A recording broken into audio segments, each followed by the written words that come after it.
मैंने बकरी की गिनती की, मैंने भैंस की गिनती की। अब संजोग से लोकसभा में आया हूं तो वो आंकड़े की गिनती करनी पड़ती है।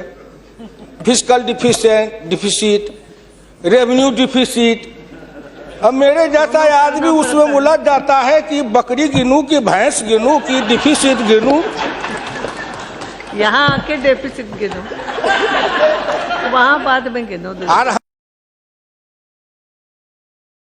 इसमें मेरे गांव की जो गरीब औरतें हैं, जो खेत में काम करती हैं, पसीना बहाती हैं, मिट्टी पानी में सड़ती हैं, उनके शरीर से बदबू निकलता है।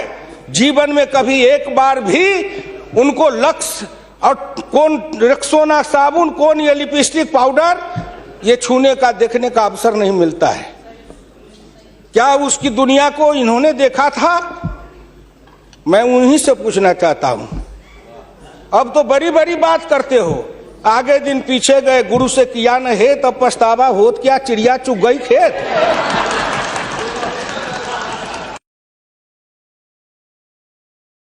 मैं 1977 में एमएलए बन के आया, इंडिया गेट के किनारे पैदल टहल रहा था। एक बड़ी गाड़ी में एक बड़ा कुत्ता जा रहा था, वो अपने मुंह को निकाल के जी लपलपाते जा रहा था। मैं गांव का आदमी खड़ा होकर सोचने लगा, कुत्ता जरूर कुछ कह रहा है। मैं एमपी था, कभी दिल्ली देखा नहीं था। मेरे अंदर से आवाज आई कि कुत्ता कह रहा है, क्या है तू गांव का किसान, गरीब, मजदूर, पिछड़ा, दलित, तू क्या जन्म लेके करने आया है? तुझसे मैं सौभाग्यशाली हूं। देख, मैं ठंड गर्म गाड़ी में बैठा हूं, केक खाता हूं, ऑमलेट कटलेट खाता हूं, गद्दे पर सोता हूं। तुमने देखा हिंदुस्तान, तुमसे अच्छा मैं हूं। उस दिन मुझे लगा कि इस हिंदुस्तान के बड़े लोगों के कुत्ते भी मुझसे अच्छी जिंदगी जी के रहे हैं, और मुझे उस जिंदगी से भी बदतर जिंदगी जिलाने वाले कोई नहीं है, आप हैं।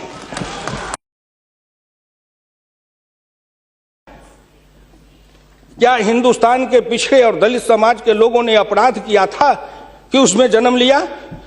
किसी ने भगवान के यहां दरखास्त दिया था कि मुझको तेली बना दो, मुझको लोहार बना दो, मुझको कुर्मी बना दो, मुझको कहार बना दो, मुझको अहिर बना दो, मुझको कलवार बना दो? कोई दरखास्त देके तो नहीं आया। आज वित्त मंत्री जी को धन्यवाद देगा, प्रधानमंत्री को, कि उन्होंने बजट में कुछ ऐसी योजनाएं बनाई है जिससे हिंदुस्तान के जाति प्रथा के बंधन को ढीला करने का अवसर मिलेगा। हिंदुस्तान के गांव के गरीब पिछड़े दलितों ने मिलकर कन्याकुमारी से कश्मीर तक, कामरूप से द्वारका धाम तक, इस आसान मान के साथ आपके शब्दों में, जिनको आप अपने ऑफिस के आगे चाय की दुकान खुलवा रहे थे, वो चाय की बेचने वाला, रेल के फुटपाथ पर पानी पिलाने वाला गरीब निर्धन, जिनकी मां मजदूरनी का काम करती थी, ऐसे के बेटा को भारत के प्रधानमंत्री की कुर्सी पर बैठाया कि नरेंद्र मोदी आएगा, भारत का प्रधानमंत्री बन जाएगा, गांव गरीब किसान मजदूर के भाग्य चमक जाएगा। उन्होंने इसलिए सपना को देखा है। प्लीज। वो हो जाएगा क्या? ये 9 महीना में हो जाएगा। आप नेता बोलते थे, मैं सुन रहा था, मुलायम सिंह आदरणीय बोल रहे थे, मेरे साथी हैं, बरसों तक समाजवादी आंदोलन में लड़े, कि 9 महीना में तो बच्चा पैदा हो जाता है। मैंने कहा कितनी वैज्ञानिक बात कर रहे हैं, ये तो वैज्ञानिकता है, प्रकृति का नियम है, 9 महीना में बच्चा पैदा होता है। लेकिन जो बच्चा पैदा होता है, क्या वो बच्चा 9 महीना में फिर बच्चा पैदा कर देगा क्या?